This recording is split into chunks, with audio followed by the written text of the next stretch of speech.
Kara, I don't know if we got any questions at all, but if are we having panelists turn on their cameras at this moment? So if I know some of the panelists had to leave to go to other meetings or go to classes, but those of you who are still here, I have a question, an either or question, and I will be the first to answer. I'll break the ice. And you don't have to answer if you don't want to. So my questions are similar to the first group. What will be the first thing that you think of in 10 years when someone mentions GoMRI? Or what is something you've learned about yourself through your GoMRI work? And I'm going to start and say that I am an English major with a background in education and journalism. And when I think of GoMRI, that's where I discovered I like science. I never liked science before. I thought science was boring and I didn't really understand it. And it just never kept my attention long enough to pursue it. But living through the Deepwater Horizon oil spill with an 8-year-old and a 6-year-old who like to go to the beach and like to swim in the water and really like to eat seafood, then suddenly I was very interested in what science had to say about the safety of letting my kids continue their normal lifestyle, of, you know, everything that, all the questions that we talk about that stakeholders had. I was one of those stakeholders. And so I've learned so much through this job, and I really appreciate the opportunity to get to have it. So if those of you who are still on the screen have an answer for either what would you think of in 10 years or what is something you learned about yourself. Dr. Para, I'm starting with you. I see you up there. You got to unmute. There you go. Yes.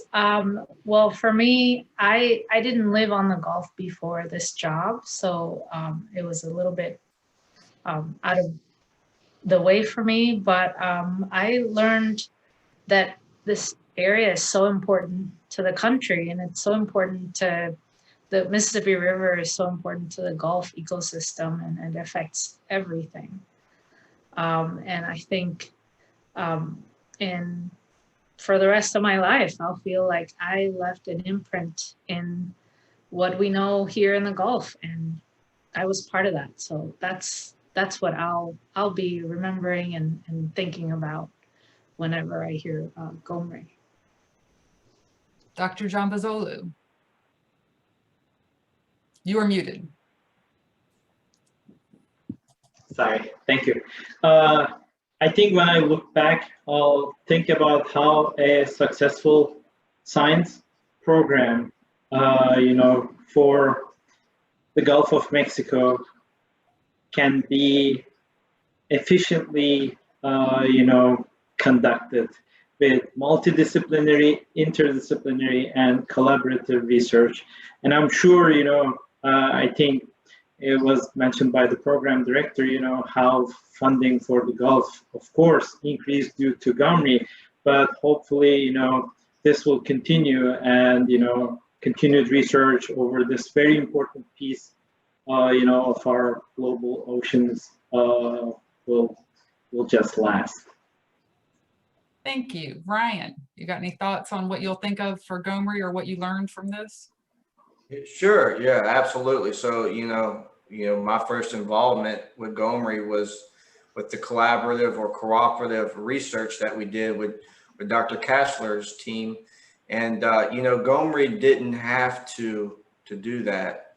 And so I think that they were successful in doing that. They pioneered a lot in doing that. And they broke down barriers.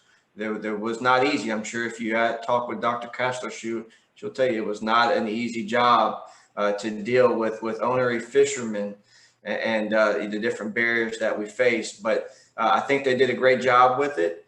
And, I will continue to advocate for more collaborative and cooperative research with academia and industry. I can tell you that. So that is what I will remember. Great. Jessie.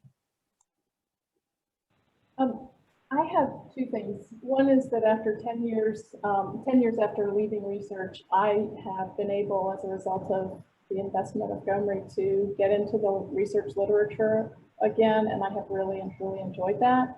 But I also think that it's important to remember back, as Rita was talking earlier, about the really devastating event that started all of this. And I think that GoMRI is just, the whole program has just been a really good thing to take advantage of that devastation and make something happen out of it that's worth saving. Dr. O'Brien. Yeah, so I guess working with GoMRI, I've gained a better understanding of the saying, you need to push boundaries in order to make progress. And I think definitely GoMRI has done that. And yeah, in my career moving forward, I would try to continue to do that in my field. Great. Missy, you want to wrap us up? I just wanted to echo what you said, Tara, and really thank GoMRI for allowing me to participate not only in great discussions like we're having right now, but to be a member of a team that is completely supportive of one another. So when I think about GoMRI, I think about not only the opportunity to move back to the Gulf Coast after leaving many years ago, but I really think about how it's really a model of what can happen when we recognize a problem and devote resources and mind power and collaborative effort to solving that problem. And I think that that, as some of the others have mentioned, is a great model moving forward. Great. Well, that is a perfect note to end on. We are only 2 minutes over. Yes. I want to mention that there is one more Decade of Discovery State Showcase to come. It will be hosted by Emily Mong Douglas out of Louisiana Sea Grant, commemorating 10 years of GoMRI science in Louisiana. It is Tuesday, November 10th. I believe it's at 2 p.m. I should know that, but I think that's correct. Anyway, you can go to our website where you've already bookmarked from my talk and go to Celebrating GoMRI Around the Gulf, and you can find that information. And so I'm going to go ahead and let everybody go. Thank you so much for joining us. Have a great day.